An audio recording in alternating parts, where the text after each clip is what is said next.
오늘 은혜 받고 승리할 성취될 하나님의 말씀은 요한복음 16장 1절에서 11절까지의 말씀입니다. 내가 이것을 너희에게 이름은 너희로 실족하지 않게 하려 함이니 사람들이 너희를 출교할 뿐 아니라 때가 이르면 무릇 너희를 죽이는 자가 생각하기를 이것이 하나님을 섬기는 일이라 하리라. 그들이 이런 일을 알 것은 아버지와 나를 알지 못함이라. 오직 너희에게 이 말을 한 것은 너희로 그때를 당하면 내가 너희에게 말한 이것을 기억나게 하려 함이요 처음부터 이 말을 하지 아니한 것은 내가 너희와 함께 있었음이라. 지금 내가 나를 보내신 이에게로 갔는데 너희 중에서 나더러 어디로 가는지 묻는 자가 없고 도리어 내가 이 말을 함으로 너희 마음에 근심이 가득하였도다. 그러나 내가 너희에게 실상을 말하노니 내가 떠나가는 것이 너희에게 유익하니 내가 떠나가지 아니하면 보혜사가 너희에게로 오시지 아니할 것이요 가면 내가 그를 너희에게로 보내리니 그가 와서 죄에 대하여 의에 대하여 심판에 대하여 세상을 책망하리라. 죄에 대하여라 함은 그들이 나를 믿지 아니하며 의에 대하여라 함은 내가 아버지께로 가니 너희가 다시 나를 보지 못함이요 심판에 대하여라 함은 이 세상 임금의 심판을 받았음이니라. 아멘.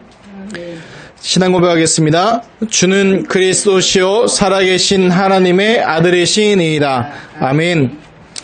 읽어드린 말씀으로 성령의 일이란 말씀으로 함께 은혜하도록 하겠습니다. 지난주에는 우리의 정체성에 대해서 말씀을 드렸죠. 우리의 정체성이 세상에 속한 자가 아니요 세상에서 택한 자라는 말씀을 드렸습니다. 그래서 우리가 세상에서 미움을 당한다는 것이 당연하다고 말씀을 드렸습니다. 오늘은 이제 요한복음 15장을 마치고 요한복음 16장이 들어갔습니다. 그래서 3주간 동안 요한복음 16장을 보게 될 텐데요. 주제는 성령의 일입니다. 예수님이 가장 약속하신 것이 몇 가지 있는데요. 가장 약속하신 것이 예수님이 이제 마지막 요한복음 14장, 15장, 16장, 17, 나중에 16장, 16장까지가 이제 예수님 말씀이고 17장이 이제 예수님 기도고 18장이 이제 잡히시고 고난받으시고 이제 그 얘기거든요. 이제 요한복음도 얼마 남지 않았습니다.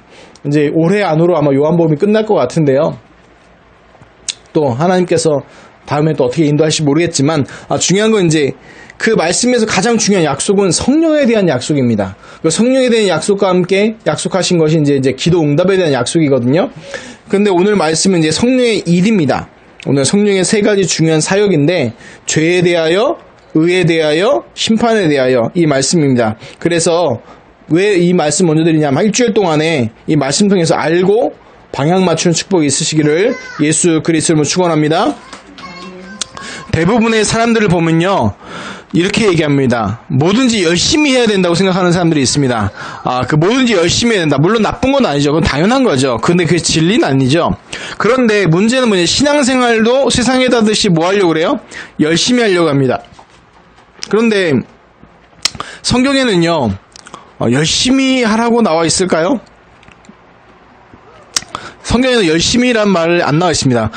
반드시 이렇게 되어 있어요. 너희는 마음을 다하고 뜻을 다하고 생각을 다하여 주는 하나님을 사랑하라. 열심 정도가 아니죠. 그 이상의 것을 얘기합니다. 넘어가는 거예요. 그건 당연한 겁니다. 근데 이유가 뭐냐면요. 성경에서는 열심히 하라 이걸 얘기하는 것이 아니고요. 중요한 진리를 이야기하고 있습니다. 중요한 진리를요. 그래서 구원 받지 못한 사람들한테는 구원받으라고 얘기하고요. 예수를 그리스도 믿고 구원받으라고 되어 있고 구원받은 하나님의 자녀들한테는 뭘 얘기하냐? 성령인도를 받으라고 말씀하고 있습니다. 오늘 말씀도 중요한 게 뭐냐면 예수님이 이제 성령에 대한 일에 대해서 말씀하시는데 그 주간 핵심이 많은 사람들은 1절, 2절 보면서 낙심만 하는데 그게 아니라 성령이 하시는 일이에요. 이런 핍박과 환란이 어려움이 와도 성령께서 오셔서 그 일을 하신다는 겁니다. 그래서 중요한 건 뭘 봐야 되냐? 그 성령이 하시는 일 못 보면 어떻게 돼요? 넘어지게 되죠. 그러니까 2절 말씀처럼 어떻게 되냐? 1절 말씀처럼 1절만 실족하게 되는 거예요. 넘어지게 된다는 거죠. 속지 마시기 바랍니다. 왜 그러냐? 성경에서 가장 예수님 마지막 하신 약속이 있어요. 예수님께서 그 약속이 뭐예요? 사도행 1장 8절이죠. 오직 성령이 너희에게 임하시면 너희가 권능을 받고 예루살렘과 온 유대와 사마리아 땅까지로 내 증인이 되리라 하시니라. 이 말씀하셨잖아요. 그 말씀이 약속이 나중에 중요할 때 성취되는데 그 성취될 때마다 핍박과 환란이 옵니다. 더 반대로 얘기하면요. 핍박과 환난을 통해서 하나님께서 그 말씀을 성취시키십니다. 그래서 잘 봐야 되는 게 하나님께서 예수님 마지막 하신 약속도 성령에 대한 말씀이었고요. 또 중요한 건 신앙생활의 시작은 뭐냐? 시작은 우리의 뜻과 생각으로 내가 하나님을 선택해 판단하고 가는 것이 아니라 하나님이 우리를 선택해서 함께하고 가는 거예요. 지난주에 말씀드렸죠. 마가복음 3장 13절에서 15절 주께서 원하는 자를 부르시니 나온지라. 예수님이 원하는 자를 부르시니까 나온다고 돼 있어요. 하나님의 콜링, 부르심을 얘기하는 것이죠. 그리고 시작 고린도전서 12장 3절에 보니까 하나님의 성령으로 아니하고든 예수를 주라 시인할 수 없다고 얘기했고요. 또 에베소 2장 8절에는 그 은혜로 인하여 너희가 구원받았다. 그래서 하나님의 선물이라고 얘기합니다. 그 결국은 뭐냐? 신앙생활의 시작은 성령 역사의 시작과 맞다는 거죠. 성령께서 역사하셔야지만 우리가 하나님을 알고 예수 그리스도를 믿고 구원받을 수 있다는 거죠. 그럼 그 과정은 뭐냐? 신앙생활은 과정이 뭐냐? 그게 바로 성령의 인도받는 거예요. 그래서 요한복음 14장 26절에도 보면 14장 26절 보혜사 곧 아버지께서 내 이름으로 보내신 성령 그가 너희에게 모든 것을 가르치고 내가 너희에게 말한 모든 것을 생각나게 하리라. 이게 성령의 인도거든요. 성령께서 가르치고 깨닫고 인도하신다는 거예요. 그 최초의 선교사 파송한 장면에도 사도행전 13장 1절에 3절 보면 그때도 뭡니까? 성령께서 하십니다. 예수 그리스도를 믿는 것도 성령께서 하시는 것이고요. 신앙생활에 인도받고 가는 것 모든 것도 성령께서 하시는 거고요. 전도, 선교 그 모든 것 하는 것도 성령께서 하시는 겁니다. 그래서 신앙생활을요 성령을 빼놓고 얘기할 수가 없는 거예요. 그래서 예수님이 이 16장의 장면은요 성경을 쭉 요한복음 읽어보면 아실 거예요. 잡히시기 직전에 얘기하시는 거예요. 잡히기 전에. 그래서 예전에 성경을 보면 그 16장 앞절에 보면은 조금 있다가 이 말씀 하셨거든요. 근데 16장 5절 보면 지금 얘기합니다. 지금. 어떤 분들은 농담으로 삼금이 중요하다고 그러더라고요. 삼금. 현금, 지금, 입금. 근데 여기서 가장 중요한 건 뭐냐면 지금이에요. 지금. 그러니까 바로 예수님이 이제 십자가 지식이 얼마 안 남은 거예요. 고난 얼마 안 남으신 거예요. 그때 하신 말씀이 너무 중요한 얘기겠죠. 근데 그 메시지가 성령에 대해서 말씀하고 있는 겁니다. 그래서 우리 그리스도 제자교회와 구원받은 하나님의 자녀들은요, 이 성령의 인도와 성령의 그 축복을 놓치면 안 됩니다. 오늘 말씀을 통해서 성령이 하시는 일이 우리 현장에 그대로 성취되시기를 예수 그리스도로 축원합니다. 아멘. 자, 1절에 2절 봅니다.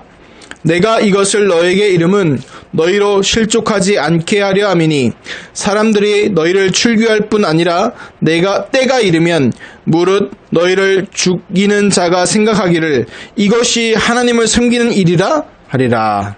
아멘.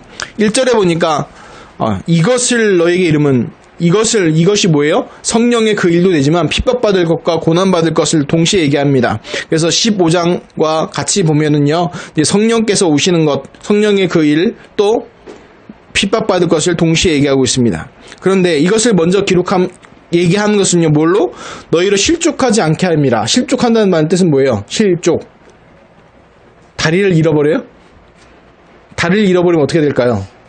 넘어지겠죠? 이게 넘어지는 걸 얘기하는 거예요. 근데 이 넘어진다는 거 표현은 그 의문적 표현이고요.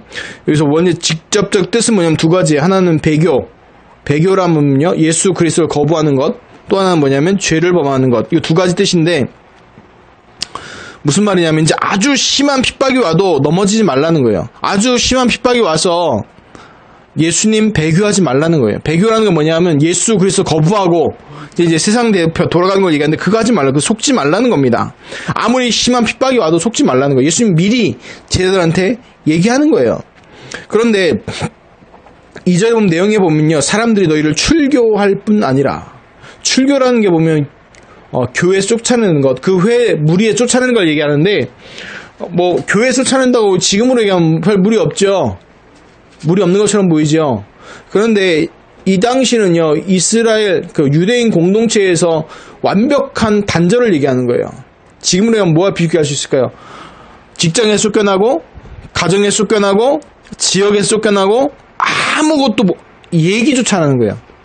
전따예요, 전따. 전체따. 네? 아무도 얘기조차 안 해요. 아무도 물어봐도 얘기도 안 하고, 내가 아무리 돈을 줘서 물건을 사서 밥을 먹으려 해도 그것도 안 받아줘요. 그 도리어 뭘로 여기냐? 그 사람을 잡아 죽이는 것을 하나님께 영광 돌리는 거라는 거예요. 그게 출교예요.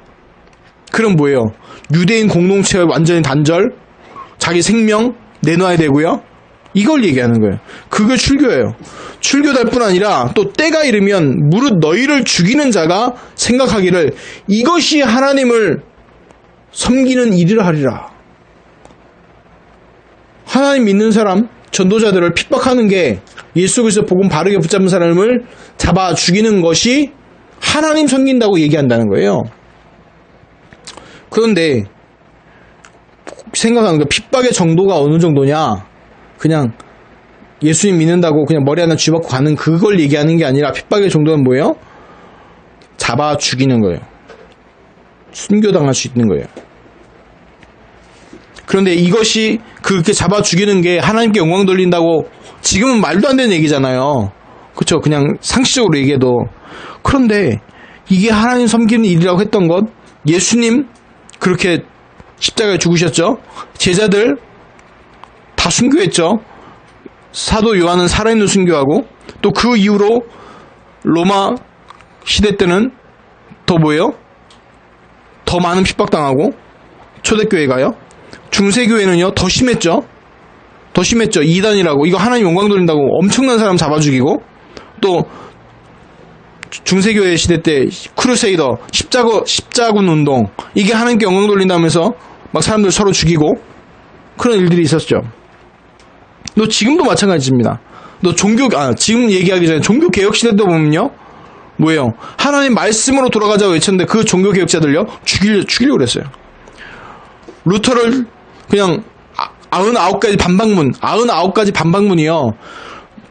여러분 반박문 읽어보면요 우리가 보면 와 루터 대단하다고 그럴 것 같은데 반박문 읽어보면요 이런 뉘앙스예요. 이거 잘못한 거일 수도 있지 않나요? 막 이렇게 얘기하는 거예요. 그러니까 이거 잘못됐습니다 얘기한 것처럼 보이죠. 여러분 만화 보면 그렇게 루터가 막 외친 거 나오잖아요. 그거 순뻥이에요. 그러지 않아요. 그 99개 반박문 읽어보면 아주 비유적인 표현으로 합니다. 직접 못 갔어요. 교황 못 가고 했어요. 그냥 비유로 이렇게 돌려서 얘기합니다. 이거 잘못된 건 아닐까요? 이 정도예요 표현이. 근데 그거 했다고 뭐예요? 루터를 사형시키려고 해서 사형 판결 내렸어요. 그러면서 뭐라고 했냐? 이게 하나님께 영광 돌리는 거다. 지금도요 똑같이 일어납니다. 전도자들 복음 전하는 사람들이요 뭐라고 얘기합니까? 막 2단이다 3단이다 이상하다 뭐 이렇게 얘기하잖아요. 교권 찍잖아요. 왜 그럽니까? 성경에 나와 있는 거예요. 예수님 말씀에. 그래서 2절에 보면 때가 이르면 돼 있잖아요. 성경에 보면요 이게 있어요. 지금 우리나라는 그냥 때가 이르면 이렇게 돼 있잖아요. 근데 성경의 번역이 어떤 거 보면 이런 정관사가 쓰여진 경우들이 많아요. 정관사 많이 했죠. 그래서 예수 그리스도 얘기할 때 더 크라이스트라고 얘기했잖아요. 그 그리스도 성경에 예언되고 오시기로 하신 그 그리스도 얘기하잖아요. 근데 오늘 본문 말씀에 얘기하는 때가 이르면 그냥 때가 이르면이에요. 그냥 그 때가 이르면 얘기해요. 그 때라고 얘기 안 해요. 성경에 보면 사도행전 2장에 보면 그날에 그 날 할 때 그 날 하면 정관사가 보니까 그 날 더 데이입니다. 그냥 데이가 아니고 더 데이. 그냥 원데이가 아니고 더 원데이죠. 영어로 문법은 좀 틀린지 모르겠지만 근데 그날에 할 때는요 찍힌 거예요. 그 날을. 근데 때가 이르면 이 때는요 그 예수님 당시만 얘기하는 게 아니라 그 이후를 또 얘기하는 거예요. 그래서 제가 아까 전에 예수님 초대교회, 중세교회, 종교개혁시대 또 지금 얘기했잖아요. 그 얘기를 한 이유가 뭐냐면 앞으로도 계속 온다는 거예요. 이런 것들이. 예수님 때만 있는 것이 아니고 그 당시에도. 그래서 근데 기억할 게 하나 있어요. 그러면 1절 2절만 보면 이렇게 보면 빨리 좀 떠나야 됩니까? 빨리 천국 가야 돼요? 아니면 빨리 배교해야 됩니까? 아니잖아요. 왜 예수님이 이 얘기 왜 했냐면 핍박당하는 게 목적이 아니라는 거예요. 핍박당하고 어려움당하는 게 목적이 아니고 그 뒤에 하나님의 중요한 시간표와 계획이 있다는 거예요. 제가 아까 전에 사도행전 8절 말씀드렸죠. 오직 성령이 너에게 임하시면 너희가 권능을 받고 예루살렘과 온 유대와 사마리아와 땅까지로 내 증인이 되리라. 이 말씀 주셨죠. 근데 그 말씀 사도행전 나중에 읽어보세요. 그 말씀 받고 나서 사도들이요 어디에서만 있어요? 예루살렘에만 있습니다. 그리고 성도들이 어디에만 있어요? 예루살렘에만 있어요. 그러다 보니까 어떤 일이 벌어졌냐면 예루살렘의 제사장의 무리와 서기관들까지도 예수 그리스도의 도에 복종해요. 어떤 사도행 1장 8절에 예루살렘과 그 말씀이 성취되는 거죠. 그렇죠? 그 다음에 문제는 뭐냐? 스데반의 환란으로 인해서 어려움 당합니다. 뭐냐니까 사도들 빼놓고 그냥 다 예루살렘을 떠나갑니다. 예루살렘을 떠나서 다 뿔뿔이 터져요. 유대로. 예루살렘과 온 유대와 그리고 그 중에 한 명 빌립 지사는 어디로 가요? 사마리아 성에 가서 복음 전하죠. 사마리아와 그쵸? 그리고 스데반의 환란에서 다 도망가다가 유대에 도망갔는데 또 쫓아오죠. 또 도망가요. 유대인들이 어디로? 다른 나라로. 그래서 어떤 말씀이 성취돼요? 땅끝까지 이르러 내 증인 되리라. 스데반의 환란을 인해서 스데반 집사가 돌에 맞아 죽고 그 어려움이 당했는데 그 환란과 어려움을 통해서요 하나님의 중요한 말씀이 성취됩니다. 사도행 1장 8절 말씀이 언약의 성취가 되는 현장이에요. 그래서요 우리가 봐야 됩니다. 구원받은 하나님의 자녀가 핍박과 환란과 어려움이 왔다. 그 가운데 뭘 찾아야 돼요? 하나님의 계획을 찾아야 돼요. 그 증거 돼볼까요? 성경의 인물들 됩시다. 현실로 되면 또 시험 들으니까 요셉, 모세, 사무엘, 다윗 다 어려움 왔어요. 근데 그 어려움들이 전부 뭘로 연결돼요? 하나님의 중요한 말씀과 언약과 그 계획의 성취. 또 그 큰 문제가 도리어 뭡니까? 그 이스라엘과 유대를 구원하는 중요한 축복으로 연결되죠. 요셉을 보세요. 요셉이 형들한테 죽을 위기 당했는데 애굽으로 노예로 팔려갔어요. 그런데 그게 아니라 요셉이 꿈꿨던 창세기 37장 1절에 11절 말씀의 성취 현장으로 가는 거였어요. 모세를 보세요. 태어날 때부터 위기라. 죽을 뻔했잖아요. 혹시 여러분 한번 바구니에 갈대 바구니 한번 태워서 한번 한강에 띄워드릴까요? 네? 모세 뛰었다니까 이렇게 떼어가다가 누구한테 그래서 모세 이름이 뜻이 뭐예요? 건짐당했다 이 뜻이에요. 근데 모세가 그런 위기가 왔고요. 또 왕자로 40년 잘 살았으면 됐는데 또 살인자로 또 미디안 광야에서 또 죽도록 고생합니다. 근데 그 미디안 광야에서 하나님과 중요한 영적인 교감과 체험들을 하게 되죠. 근데 그것이 나중에 요 모세를 기록할 때 이렇게 합니다. 그 전에도 그 이후에도 이와 같은 지도자가 없었다고 그랬어요. 그래서 그걸 한문으로 표현하면 전무후무한 지도자 모세죠. 또 얘기해 봅시다. 사무엘이요 태어나는 것도요 그 부모가요 기도했어요.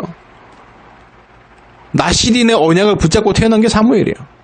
다윗 보세요. 다윗은요 얼마나 가족에게 무시당했냐. 사무엘 선지자가 집안에 오는데요 나머지 형제들은 다 불려갔어요. 다 불려가서 이제 같이 사무엘 선지자를 기다리며 식사하려고 있는데 다윗은 뭐예요? 왕따라 가정에 뭐하고 있어요? 밖에서 양치고 있어요. 그런데 그게 아니었어요. 다윗은 그 시간이 하나님과 함께하는 가장 행복한 시간이었어요. 그래서 중요한 게 뭐냐면 어려움, 핍박, 환란이 문제가 아니라 그 뒤에 하나님의 무슨 계획이 있냐는 거예요. 근데 더 정확히 표현하면 지금 구원받은 하나님의 자녀, 신앙생활하는 분들은 하나님의 말씀을 먼저 주세요. 말씀을 먼저 줘서 그 말씀 통해서 응답받기를 원하시는 거예요. 그 이후에도 얘기하겠지만 이제 3절, 4절 얘기하겠지만 하나님의 소원이요 핍박과 환란과 이게 목적이 아니에요. 그게 목적이었으면 얘기 안 하죠. 그냥 예수 믿겠죠. 고난 받으니까 잘 견뎌라. 이 정도가 끝났겠죠. 근데 아니었어요. 3절, 4절 봅니다. 그들이 이런 일을 할 것은 아버지와 나를 알지 못함이라.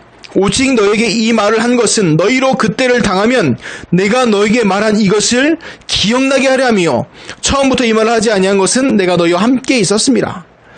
핍박 환란에 당하는 이유가 뭐라고 얘기합니까? 영적인 무지예요. 무지. 그래서 성경에도 얘기하잖아요. 내 백성이 나를 아는 지식이 없어서 망한다. 하나님 말씀이에요. 구약에. 여기서 말하는 지식은 뭐냐면 그냥 성경 많이 하는 그 지식을 얘기하는 게 아니라 영적인 지식을 얘기하는 거예요. 예수 그리스도의 이 복음과 그 능력을 모르는 걸 얘기해요. 자, 그래서 아침에 돌아가면 예수님 그 4절에 보면 이제 처음부터 얘기하잖아요. 처음부터 이 말을 하지 아니한 것은 내가 할 때 처음부터는 뭐냐면 왜 예수님이 처음부터 말 안 했냐. 예수님하고 같이 돌아다닐 때는요. 누가 핍박받았어요? 제자들은 핍박 안 받았어요. 누가 핍박받았어요? 예수님이 다 욕먹고 예수님 계속 시비 걸림 당하고 예수님 계속 시비 걸었어요. 제자들은 뭐예요?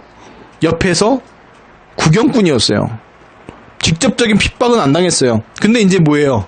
예수님 부활하시거나 승천하시면 직접적인 이제 핍박자가 누가로 바뀌는 거예요, 이제? 제자들이라. 하나님 믿는 사람들, 예수 그리스도 믿는 사람들로 바뀌는 거예요. 그래서 말씀하는 거예요. 자, 4절에 보면 예수님께서 이 말씀을 미리 하신 게 뭐예요? 기억나게 하려 함이라. 그러니까 기억나게 해서 이 1절 말씀처럼 실족하고 넘어지지 않게 하기 위해서 미리 알려주셨어요. 다른 말로 하면 그럼 결국은 뭐예요? 너희 믿음을 위해서. 그래서 하나님께서 미리 말씀을 주시는 건요, 우리에게 언약의 성취를 주시는 이유는 뭐냐면, 그것은요, 누구를 위하여? 하나님을 위한 것 같지만 나를 위해서요. 나를 위한 것 같지만 하나님을 위해서요. 잘 생각해 보세요.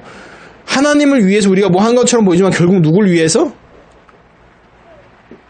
나를 위해서 하는 거예요. 근데 나를 위해서 하는 그것이 결국 나중에 하나님께 영광 돌리는 거예요. 창세기 6장에 보면요, 하나님 얘기하죠? 방주를 지으라고 합니다. 누구를 위하여? 너를 위하여. 너와 너 가족을 위하여. 너와 너 가족과 많은 생명을 살리기 위하여. 하나님을 위해서가 아닙니다. 그런데 나중에 그 사람을 통해서 누가 영광 받으세요? 하나님 영광 받으시죠. 자, 그래서 중요한 게 뭐냐면 이제 예수님이 미리 말씀하신 것도요, 믿음을 위해서라고 그랬고요, 하나님의 계획을 위해서라고 말씀드렸다면, 이제 문제 사건 왔을 때, 문제 사건 올 때 중요한 거예요. 중요한 거예요, 지금. 문제 사건 올 때 그럼 어떻게 되냐? 문제 사건 올 때 어떻게 되냐? 문제 사건 올 때 어떻게 해야 돼요? 하나님께 주신 말씀 찾아야 돼요. 이게 중요한 거라니까요. 네? 문제 사건 왔을 때 그냥 하나님 해결해 주세요 기도하는 거는, 그건 정말 뭐예요? 그게 기복신앙이에요. 뭐 해야 된다고요? 문제 사건 왔을 때 이 문제 사건 뒤에는 하나님의 계획이 무엇입니까? 질문하면서 하나님이 내게 주신 말씀 찾아야 돼요. 그게 말씀 인도고, 그게 말씀 붙잡고 언약 기도한다는 게 그거예요. 그냥 언약 기도가 그냥 예수는 그리스도 하면서 끝나는, 문제 쳐다보고 예수는 그리스도 하는 게 아니고, 문제가 아니라도 예수는 그리스도고 모든 문제 해결자예요. 문제 보고 얘기하는 게 아니고.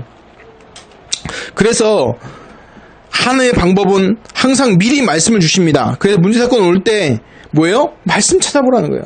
하나님의 말씀, 더 정확히 보면 강단 말씀, 기도천 말씀, 그 말씀으로 돌아가시기 바랍니다. 그래서 기도 제목은요, 문제 해결이 아닙니다. 기도 제목은요, 하나님의 계획을 찾는 거예요. 그래서 최고의 기도는 뭐예요? 말씀 묵상하는 기도예요. 그래서 다윗이 이 얘기 하잖아요. 내 마음의 묵상과 내 입의 모든 것들이 주께 연락되기를 원하나이다. 지난주에도요, 은채 이제 병원 갔잖아요. 같이 갔잖아요. 가면서 제가 기도한 게 그거예요. 하나님, 내가 세상에 속한 자가 아니고 세상에 택한 자이기 때문에 내가 가야 되는 발걸음 속에서 하나님께서 분명히 계획이 있을 줄 압니다. 그래서 여러분들 봤잖아요. 왜 하나님께 보내셨을까? 그냥 기도하고 나오려고 하는데 어떤 분 왔잖아요. 그 옆에 병상에 있는 분이 와서 확신도 없고, 교회는 아니지만 확신 없는 분 있잖아요. 그분한테 예수 그리스도의 정확한 복음을 설명하니까 영접하셨잖아요. 하나님께 왜 만나게 하셨을까요? 왜 그분 보내셨을까요? 그것이 하나님의 계획과 소원입니다. 자, 5절, 6절 봅니다. 지금 내가 나를 보내신 이에게로 가는데 너희 중에서 나더러 어디로 가는지 묻는 자가 없고, 도리어 내가 이 말을 함으로 너희 마음에 근심이 가득하였도다. 5절, 6절 말씀 보면 좀 어려운 말씀 같죠? 이게 뭔 뜻이냐? 둘러서 얘기한 거예요, 예수님이. 얼핏 둘러서 얘기한 거 잘못 이해하면 예수님이 이제 제자를 책망한 것처럼 보입니다. 뭐냐? 예수님이 이제 1절부터 4절, 더 앞에 그 절, 15절, 15장, 14장부터 쭉 얘기가, 말씀들이 나오잖아요. 근데 그 전에 이제 막 묻다가 이제요, 예수님 본격적으로 핍박받는다 얘기하니까 이제 제자들이 뭐 하는 거예요? 얼음. 얼어버린 거예요. 말을 안 해요, 이제. 왜요? 어떤 두려움이요? 이스라엘 공동체의 최고의 형벌이 뭐예요? 출교예요. 쫓아내는 거. 죽는 거와 동일시 여기는 거예요. 그거 당한다니까 뭐 한 거예요, 지금? 제자들? 얼음. 한 거예요. 그럼 예수님이 이 말 듣고도 너희들 왜 이렇게 얼었냐, 말 못하냐, 이 얘기 하는 거예요. 그렇게 보면은 예수님이 이제 책망한 것처럼 보이잖아요. 근데 15장과 또 이후에 7절, 8절 보면요. 책망이 아니라 위로죠. 그렇게 얼어있지 말아라. 근심 가득한 채로 있지 말라는 얘기예요. 우리가, 여러분들, 잠언에 말씀에 마음의 금심은 뭘 상하게 해요? 뼈를 상하게 한대요. 근심 걱정에 가득 차 있으면 그게 뭐냐? 그게 불신앙이에요. 하나님 안 믿는 거예요. 제 아내가 저한테 그러더라고요. 뭐 경제문 당신은 뭐 경제 그거에 대해서 걱정도 없냐? 전 답이 났어요. 뭔 답이 났냐? 없으면 없어야 될 이유가 있는 것이고 있으면 있어야 될 이유가 있는 것이고 가난에도 빌립보서 말씀처럼 가난에도 처할 줄 알고 풍요에도 처할 일체의 비결이 그리스도 안에 있습니다. 가난하면 가난에 대한 이유가 있는 것이고 부유하면 부유함의 이유가 있는 것이고요. 근데 그것 중에서 너무 근심하지 마시기 바랍니다. 어떤 분들 뭐 사장들 된 분들 간단하죠. 월급쟁이 생활이 편했다고 얘기하더라고요. 물론 맞죠. 월급 따박따박 들어오는 게 최고의 축복이라고 하더라고요. 근데 그게 아니라 늘 근심, 걱정, 염려 속에 있는 것이 아니고 하나님께 맡기시기 바랍니다. 정말 하나님께서 맡기고 하나님께 주시는 응답을 누리시기를 예수님으로 축복합니다. 자, 7절, 8절 봅니다. 그러나 성경 읽을 때요. 성경 읽을 때 중요하게 정신 차려서 읽어야 될 때가 있어요. 그때가 언제냐면 그러나 이런 접두사들이 나올 때 이게 중요한 얘기들을 예수님이 얘기하시는 거예요. 이제 볼지어다가 영어로 뭐라고요? Look at me. 우리나라 말로는 주목! 이렇게 집중해서 봐라 이거 할 때 볼지어다 하는 거예요. 근데 이런 그러나 이제 예수님이 얘기하시죠. 그러니까 그 앞에 마음에 근심이 가득하지만 그 5절 6절 그러나 7절 8절에 내가 너희에게 실상을 말하노니 내가 떠나가는 것이 너희에게 유익하니라. 내가 떠나가지 아니하면 보혜사가 너희에게로 오시지 아니할 것이요 가면 내가 그를 너희에게로 보내리니 그가 와서 죄에 대하여 의에 대하여 심판에 대하여 세상을 책망하시리라. 아멘. 여기서 실상이라는 게 뭐냐면 번역이요. 뜻이 어렵죠. 쉬운 말로 하면 진리예요. 진리. 그래서 성경에 대한 번역이 여러분 생각하실 때요. 어떤 분들은 막 이렇게 여러 가지 성경은 편집된 거니까 인간이 한 거 아니냐. 인간이 쓰고 인간이 편집하고 인간이 번역했으니까 성경 인간의 책 아니냐. 누가 의도를 가지고 편집한 거 아니냐. 그런데요. 알아야 될 게 뭐냐면 저는 이렇게 믿습니다. 성경에 대한 건요. 하나님 말씀을 믿는 건 이거예요. 번역이나 오류는 약간 있을 수 있어요. 완전 없을 수 없다 말할 수도 없겠죠. 그러니까 이런 것처럼 실상이 아니라 진리인데 진리라고 번역해 맞는 건데 실상은 이렇게 번역이 되는데 구원밖엔 부족함이 없어요. 지금 번역된 한글 번역 성경도 구원받기론 부족함이 없어요. 왜? 성경에서 예수가 그리스도가 아니라고 얘기 안 하잖아요. 성경은 예수가 그리스도가 번역되어 있고 예수가 그리스도라고 주장하고 예수가 그리스도라는 증거를 나타내고 있잖아요. 자, 그러면 왜 그러냐면 우리가 최초의 기록자는 그럼 어떻게 기록했을까요? 지 맘대로 썼을까요? 아니죠. 성령의 역사를 통해서 성령의 감동하심으로서 기록했단 말이에요. 그러면 나중에 중간에 모았던 편집자는요. 지 맘대로 편집했을까요? 의도를 가지고? 아니에요. 성령께서 역사하셨다는 거예요. 그리고 번역자는요. 지 맘대로 번역해요. 지 아는 회화대로. 우리는 성령의 역사를 믿는 거예요. 알겠습니까? 기록하는 것도 성령께서 역사하실 것이고 그 다음에 편집하는 것도 성령께서 역사하신 것이고 번역한 것도 성령께서 역사하신 거예요. 그래서 구원받기를 부족함이 없는 거예요. 자, 이제 떠나가는 것에 대한 제자들의 두려움이에요. 떠나가는 것의 두려움에 대해서 보혜사 성령이 말씀하시는데 왜 제자들이 두려울까요? 잘 생각해 보세요. 예수님이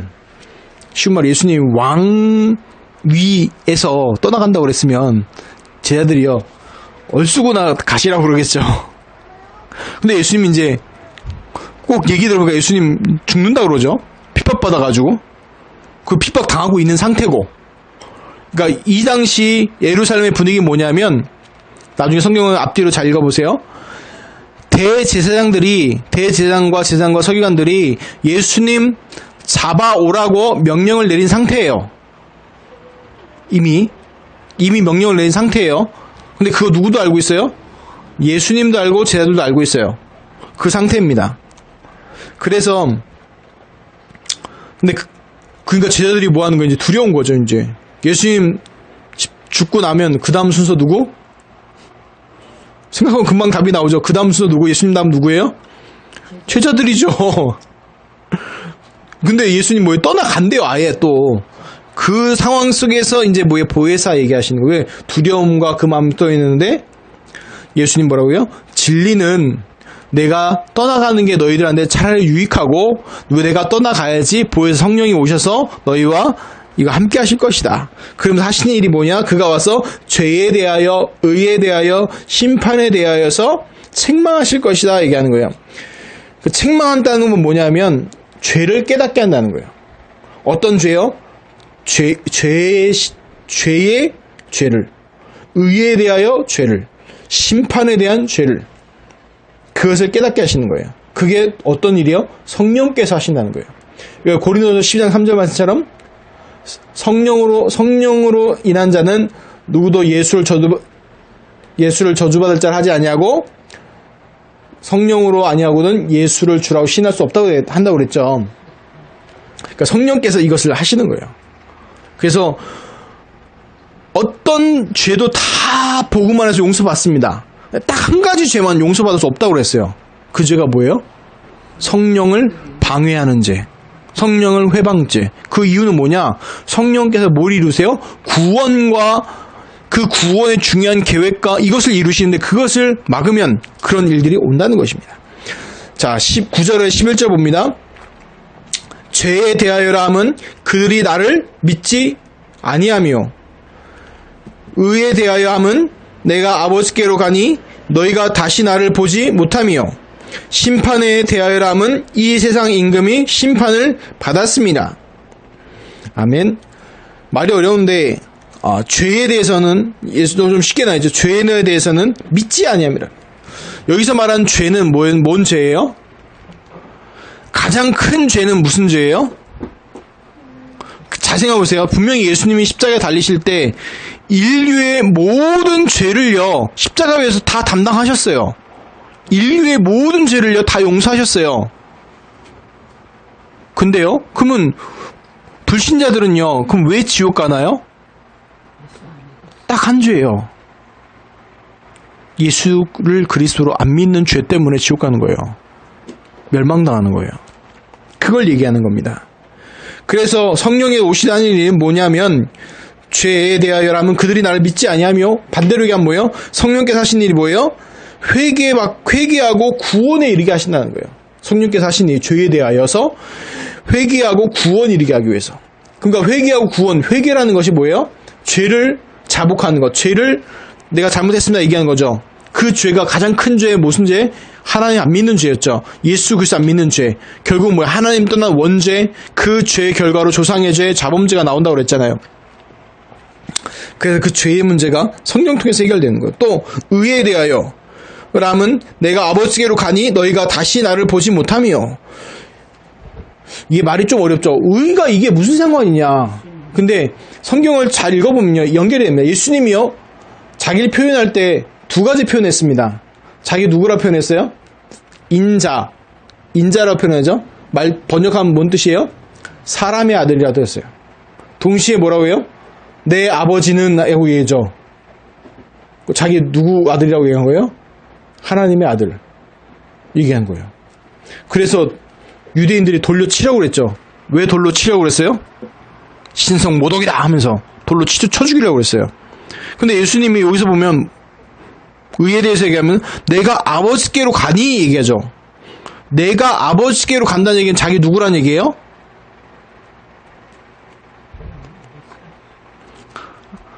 아버지 아들이죠. 그럼 아버지 누구예요? 하나님. 하나님 아들인가 누구예요? 하나님의 아들. 그쵸? 그 의라는 거예요. 그 의를 사람들은요 돌로 쳐서 죽이려고 했는데 예수님은 뭐예요? 의에 대하여라면 내가 아버지께로 가니 너희가 다시 나를 보지 못함이라. 이 말 뜻은 뭐예요? 유대인들이 신성모독을 했는데 신성모독이 아니고 하나님께로 간다는 얘기예요. 내가 하나님의 아들이라는 얘기예요. 그걸 누가 증거한다고요? 성령께서 증거한다는 거예요. 그래서요 의의 개념이요 좀 다릅니다. 성경에서 얘기하는 의의 개념과 세상에서 얘기하는 의의 개념은 너무 달라요. 그래서 신앙생활 너무 좋은 분들, 법 없이도 살 수 있는 분들이 교회에 와서 신앙생활이 잘 안 되는 이유는 뭐냐면요. 그 중에 하나가 이거예요. 자기 생각과 판단으로 신앙생활 하니까 문제가 오는 거예요.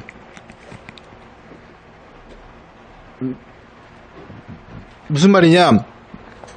육에 속한 상태로 영적인 신앙생활을 하려니까 안 되는 거예요. 이해하지도 못하고. 그래서 지난주에도 했죠. 싸우는 사람들에 대해서 영적인 배경에서 말씀드렸죠. 영적인 거 모르면 신앙생활이 안 됩니다. 그냥 교회 한번 나와서 그냥 설교 말씀 한번 듣고 가는 취미생활밖에 안 되는 거죠. 그래서 속지 마시기 바랍니다. 11절에 심판에 대하여라 하면 이 세상 임금이 심판을 받았습니다. 심판에 대하여라 하시면 이 세상 임금이 심판을 받았습니다. 잘 생각해보세요. 심판은 누가 나중에 받는 것처럼 보여요? 예수님 당시에 보면 예수님 십자가에 달려서 꼭 세상이 예수님을 십자가에 못 박아서 심판한 것처럼 보였죠. 근데 예수님 뭐 해버렸어요?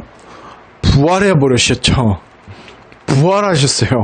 그래서 그 세상이 심판을 나는 거예요. 너희가 죄에 있다는 거예요. 근데 그게 성령님께서 하시는 일이에요. 그러니까 성령께서 죄에 대하여, 의에 대하여, 심판에 대하여, 그러니까 결국은 뭐에 대해서? 예수가 그리스도이시라는 것에 대해서 증거하시는 사역을 하신다는 거예요. 그 구원의 사역과 그 모든 걸 하신다는 겁니다. 결론입니다. 예수를 그리스도로 영접할 때 이미 성령의 역사가 시작됩니다. 이미 성령의 역사가. 그래서 고린도서 3장 16절에 우리 너무 잘 알죠. 고린도서 3장 16절 다 기억하시죠? 한번 암송해 봅시다. 시작. 너희는 너희가 하나님의 성전인 것과 너희 안에 것과 하나님의 성령이 너희 안에 거하시는 것을 알지 못하느냐고 되어 있죠. 그래서 성령께서 우리 안에 거하시고 하나님의 성전 되어서 함께 하신다는 거예요. 그 성령이 함께 하고 계신다는 거예요. 그래서 성경에도 보면요. 데살로니가 전서 5장 19절에 보니까 성령을 소멸치 말며 이렇게 되어 있어요. 또 에베소 4장 30절에 보면 에베소 4장 30절에 하나님의 성령을 금식케 하지 말라 되어 있습니다. 소멸치 말려 금식케 하지 말라는 선제 조건이 있어요. 먼저 조건이 있어요. 그게 뭐예요? 그게 고린도전서 3장 16절이에요. 성령이 우리 안에 이미 와 계셔요. 알겠습니까? 성령이 나와 지금 함께 해주세요. 기도하면요. 성령이 우리 안에 뭐라고 계세요? 뭐라고 하실까요? 야, 와 있어. 이미 와 있어요. 이미 와 계셔요. 예수를 그리스도로 고백하고 믿은 자에게는 이미 성령께서 와 계셔요. 함께하고 계셔요. 그러니까 중요한 게 뭡니까? 이미 와 계신 성령의 인도받는 게 중요하겠죠. 그쵸? 안 와 계시면 오라고 해야 되잖아요. 그쵸? 그렇잖아요. 은택이가 아빠한테 전화해가지고 아빠 빨리 오세요. 전화하면 아빠가 은택이한테 뭐라고 얘기할까요? 옆에 있어. 무슨 말 이해하십니까? 어? 멀리 계셔야지 오라고 얘기하잖아요. 지금 성령께서 지금 예수를 그리스도 믿는 하나님의 자녀는 이미 성령이 우리 안에 뭐하고 계신다고요? 거하고 계셔요. 성령께서 우리 안에 계신다고요. 그러면 중요한 게 있어요. 그러면 거하신다는 게 뭔 뜻이, 거하셔서 어떻게 하시냐는 거예요. 오늘 말씀대로 죄에 대하여, 의에 대하여, 심판에 대하여 하나님 뭐 하신다고요? 책임하신다는 거예요. 그 성령이. 아주 쉬운 얘기, 중간 얘기 쭉 보고 결론만 얘기하면 예수가 그리스도인 그 복음을 우리 안에서 이루어 가신다는 거예요. 착한 일을 시작하시는 이가 그리스도 예수의 날에 이룰 줄 우리는 확신한다고 됐어요. 빌립보서 1장 말씀 보니까. 그 이루시는 분이 누구시냐? 성령님이시라는 거예요. 그래서 오늘 말씀 듣고요. 여러분들이요. 그냥 그렇구나 끝나지 말고 이거 하나 기도하셔야 돼요. 말씀 듣고 나서 이거 하셔야 돼요. 말씀 적용한다. 말씀 붙잡는다. 이 말이 뭐냐면 이거 하나 고민하시면 돼요. 말씀 듣고 나서 성경 말씀 보고 설교 듣고 이거 고민하는 거예요. 기도 제목 잡으라는 게 뭐냐면 그럼 나는 어떻게 할 것이냐는 거예요. 나는 어떻게 할 거냐는 거예요. 오늘 성령께서 하시는 일, 죄에 대하여, 의에 대하여, 심판에 대하여 이 말씀을 들었는데 이 말씀 듣고 나서 그럼 나는 어떻게 할 거냐는 거예요. 그게 언약 붙잡는 거예요. 아멘? 그래서 한 주간 동안 말씀 붙잡고 기도하시고 고민하시기 바랍니다. 어떤 미국에 있는 어떤 대학생이요, 말씀 붙잡은 거예요. 어떤 말씀 붙잡냐? 세계복음화에 대한 그 말씀 붙잡은 거예요. 너 어떻게 붙잡았냐? 그럼 지금 나 어떻게 할 것이냐? 학생인데, 대학생인데 세계복음 어떻게 합니까? 그래서 뭐 했냐? 여기 미국에 유학 와 있는 학생들을 도와야겠다. 내가 해야 될 세계복음은 이거다. 그분들 연락하고 도와주고 했더니 유학생들이 와 있으니 다 신앙 낙심돼 있고 다 그 사람들 돕고 살린 거예요. 근데 어떻게 돼 있냐 지금? 미국에서 한국인 중에서 최연소 교수가 됐어요. 축복이 문제가 아니고요. 딱 하나 한 거예요. 뭐 한 거예요? 세계복음화의 말씀, 나는 어떻게 할 것이냐. 이거 붙잡았는데.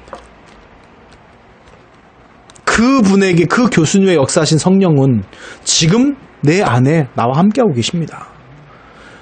다윗, 솔로몬, 사무엘, 요셉, 모세, 여호수아, 갈렙에게 역사했던 그 성령의 역사는 지금도 우리와 함께 하십니다. 아멘. 그 역사를 체험하기를 예수 그리스도로 축복합니다. 아멘. 하나님 감사합니다. 성령께서 하신 일이란 말씀 붙잡았습니다. 하나님 이 말씀 붙잡고 한 주 동안 나는 그러면 어떻게 할 것인가? 이 예수 그리스도의 복음으로 나는 어떻게 할 것인가? 기도하고 도전할 때에 하나님 아브라함에게 임했던 그 성령의 역사, 다윗에게 임했던 그 성령의 역사, 요셉에게 임했던 성령의 역사, 모세에게 임했던 그 성령의 역사, 천군천사의 역사가 지금 우리 가운데 일어나게 하여 주옵소서. 감사하며 축복하며 예수 그리스도 이름으로 기도하옵나이다. 아멘.